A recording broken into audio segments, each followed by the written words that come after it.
E aí galera, tudo bem? Vamos mais uma gravação aí, mais um vídeo, mais uma dica. A dica que eu queria dar para vocês agora envolve a diferença entre o complemento nominal e o adjunto adnominal.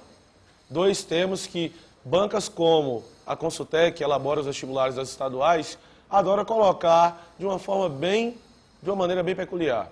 Como seria a análise aqui? Imagine que você veja um anúncio em que você tenha bem assim, título de matéria de jornal: matança de marginais deixa a população revoltada. Matança de marginais deixa a população revoltada. Você passa os olhos pelo jornal ou pela página da internet, você fica encucado, tipo assim, peraí, como se matança de marginais deixa a população revoltada? É você entender que o termo de marginais está sendo inserido num contexto de ambiguidade. Por que ambiguidade? Porque você não sabe se os marginais mataram ou se eles foram mortos. Se os marginais, se eu entendo num contexto de frase que os marginais mataram, eu tenho um termo preposicionado de valor agente. Ter um termo preposicionado de valor agente significa ter um adjunto adnominal. Se eu entendesse que os marginais foram mortos, eu teria um termo preposicionado de valor paciente, também em relação ao nome matança. Então, isso faria com que eu tivesse um complemento nominal. Tome nota, o adjunto adnominal, enquanto termo preposicionado, ele vai ser um termo de valor agente. O complemento nominal, enquanto termo de valor preposicionado, vai ter um valor paciente. Me dê outros exemplos, professor. Simples. A explicação do professor facilitou o entendimento do assunto.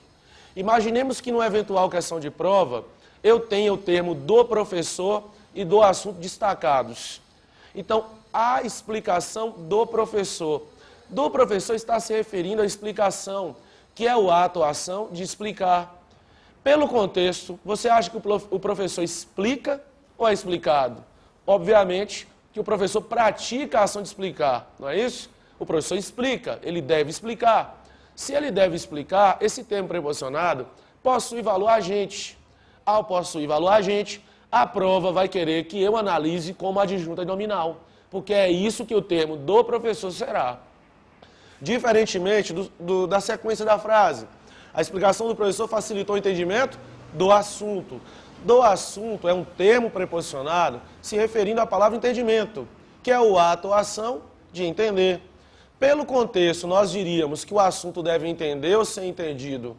Logicamente, pelo contexto, o assunto deveria ser entendido. Ao ser entendido, ele exerce um valor paciente. Dessa maneira, ele seria o quê? Complemento nominal. Me dê outros exemplos, professor. Rapidinho aqui, outros exemplos. A construção da ponte depende da aprovação do engenheiro.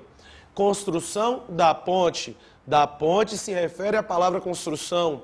Pelo contexto de entendimento, a ponte ela deve ser construída. Se ela deve ser construída, esse termo exerce valor paciente. Continuando a frase, a construção da ponte depende da aprovação do engenheiro. Do engenheiro se refere ao termo aprovação, que é o ato ou ação de aprovar. Pelo contexto, não é o engenheiro que deve aprovar a construção da ponte? Se ele deve aprovar, este termo exerce valor agente, o que fará com que ele seja adjunto adnominal. Revisando aqui, construção da ponte, a ponte é construída, valor paciente, complemento nominal. Depende da aprovação do engenheiro em relação à aprovação. O engenheiro deve aprovar, tem valor agente, isso é um adjunto adnominal. Pesquise demais exemplos, você encontrará em qualquer gramática decente, ou em qualquer página de internet também decente, com dicas de português complementares. Fica aqui a minha dica. Um abraço.